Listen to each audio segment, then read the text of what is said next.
Hello, and welcome to our session about Armis Centrix for application security.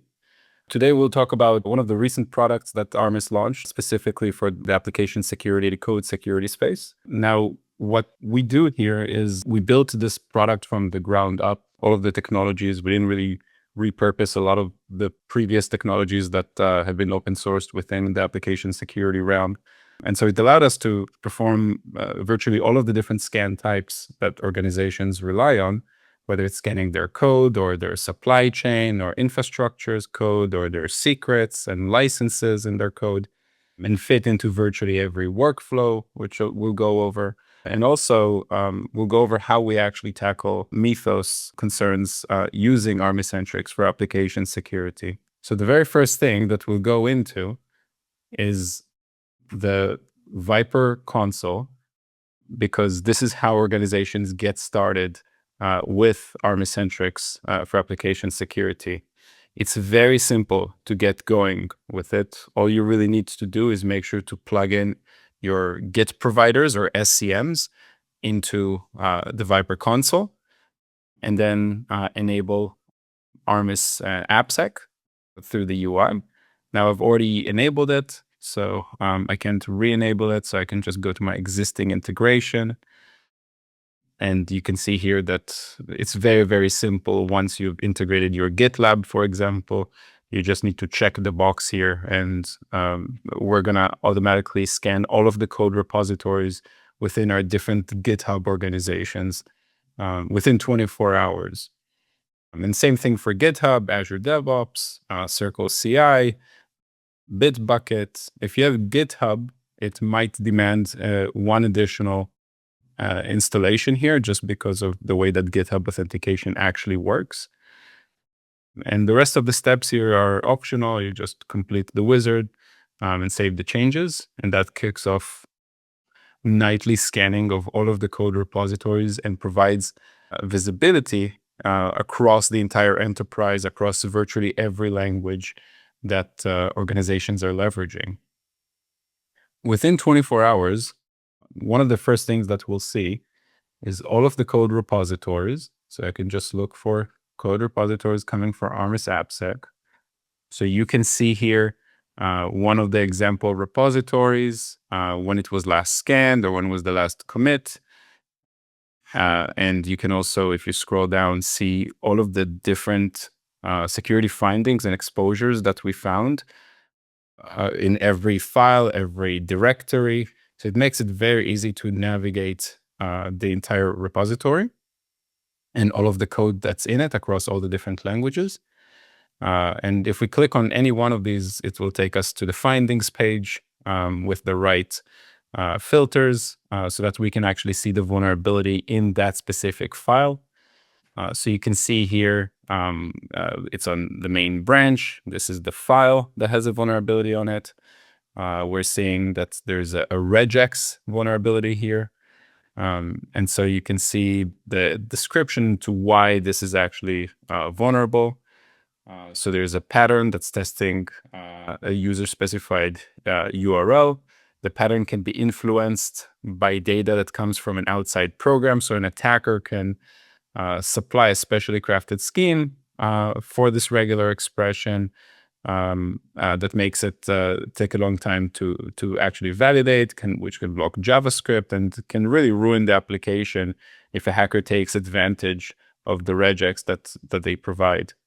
And so as part of our Centrix for application security, we also generate verified and knowledge-driven code fixes that are curated for the organization and are verified to actually work in the code and not introduce new vulnerabilities, actually fix the vulnerability. And so you can see here code suggestions that have been added that can make it very easy to actually tackle this vulnerability. If I change the filters here slightly to sources, Armis Centrix for AppSec, and we get rid of these other filters, you can see there's a whole lot more vulnerabilities that are going to get loaded here. we're seeing that it's not just limited to code vulnerabilities per se, like an injection or a regex issue, but we can see here that sometimes you got to update a specific library. Sometimes an update is not exactly available. In this example, we actually scanned an SBOM file to find a vulnerability for it. In here, we found a licensing issue that should not be used for commercial purposes. So you don't want to use this library if you're building a commercial application.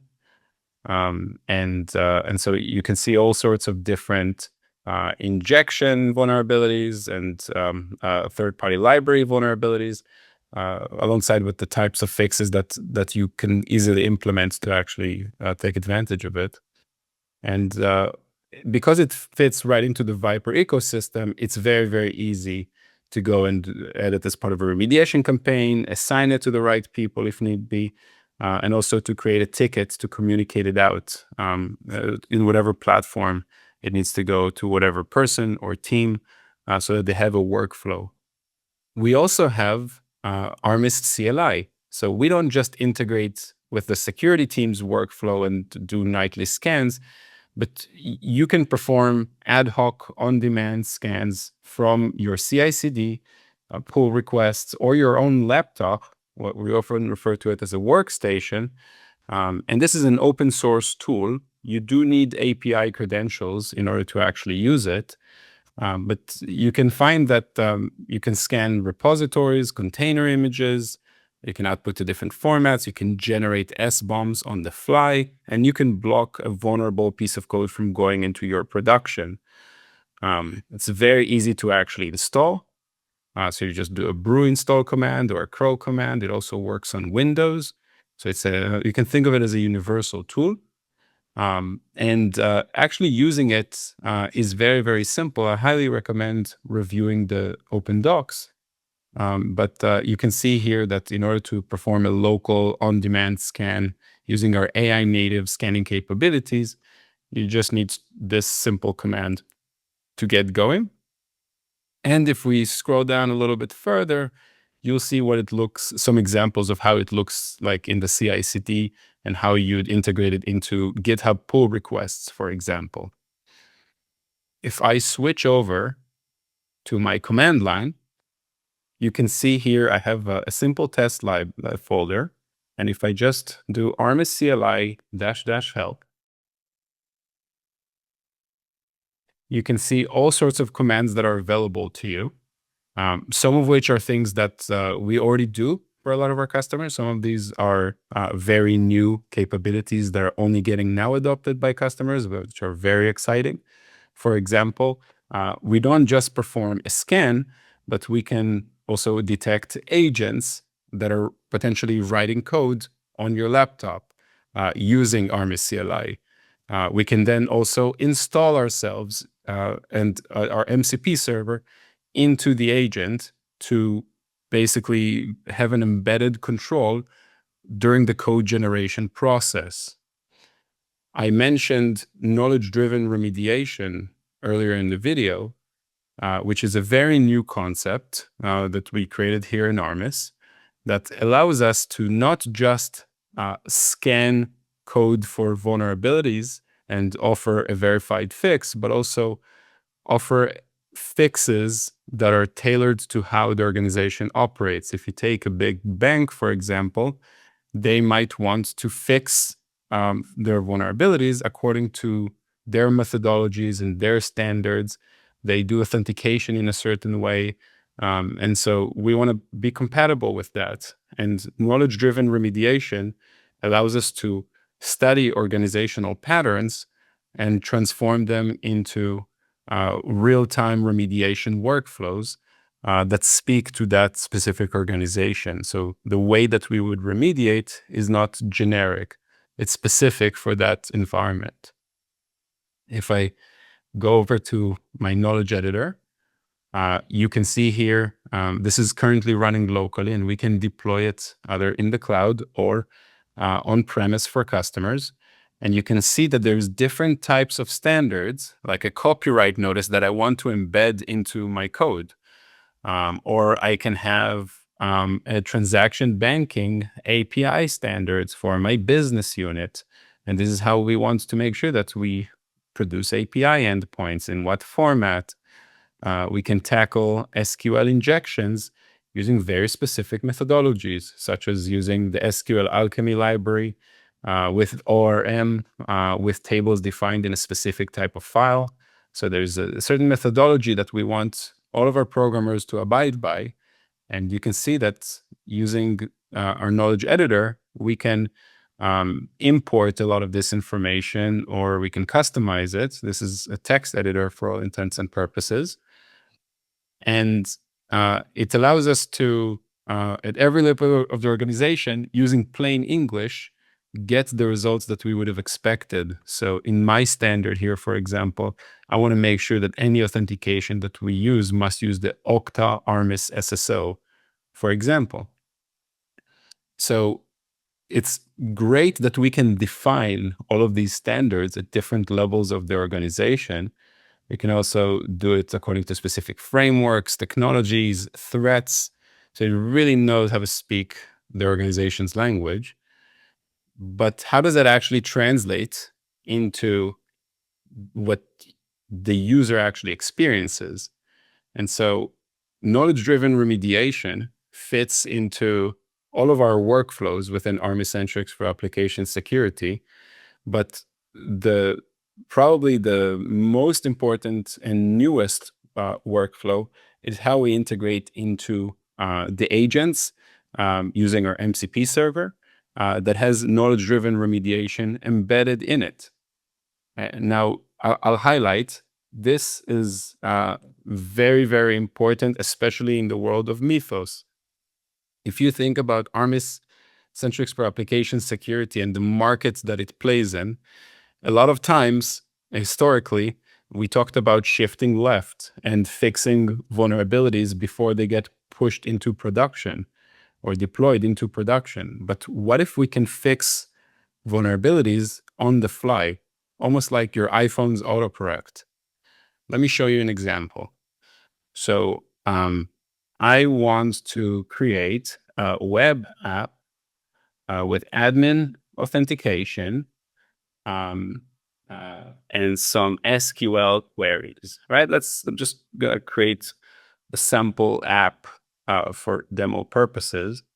And now Claude is going to create it, but it has embedded controls because of our plugins. So you can see the very first step that it took here is it loaded up the knowledge, and it's trying to understand what applicable standards should Claude take into account. So when Claude builds me this web app, it does it in a secure way from the get-go. So we don't actually need to introduce a lot of the vulnerabilities if we don't have to. So I'm just gonna answer some questions for Claude. And so notice that even though I prompted a very light description of the web app that we want to build, and it's probably not going to include a lot of the security standards out of the box, using knowledge-driven remediation and the Armis MCP integration, you can see here that our standards were loaded, and now what Claude is actually going to build is already going to account for all of these standards, as we can see up here. So it's going to be compliant from the get-go, or at least attempting to be. And so here you can see it wrote our copyright into every file that we have here. It's basically finished writing the web app, and now it's running a security scan. So as soon as the code was finished for this one feature, you can see here that we are forcing Claude to go into a security scan. It found some issues, and now it's automatically fixing the issues.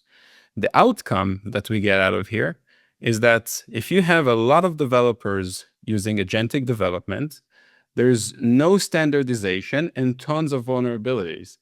But with Armis, we make it seamless so that there is absolute standardization and there's no vulnerabilities as soon as the code gets generated. So if you think about response and SLAs in the world of Mythos, you don't want long-lived vulnerabilities. You want to fix things within seconds. You don't want to fix things within 7 days for a critical issue.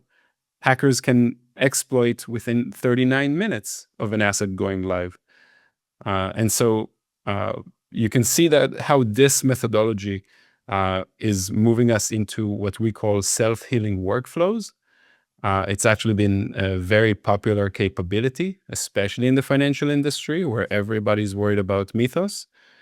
And I'm excited for more people to start using it. Thank you for your time.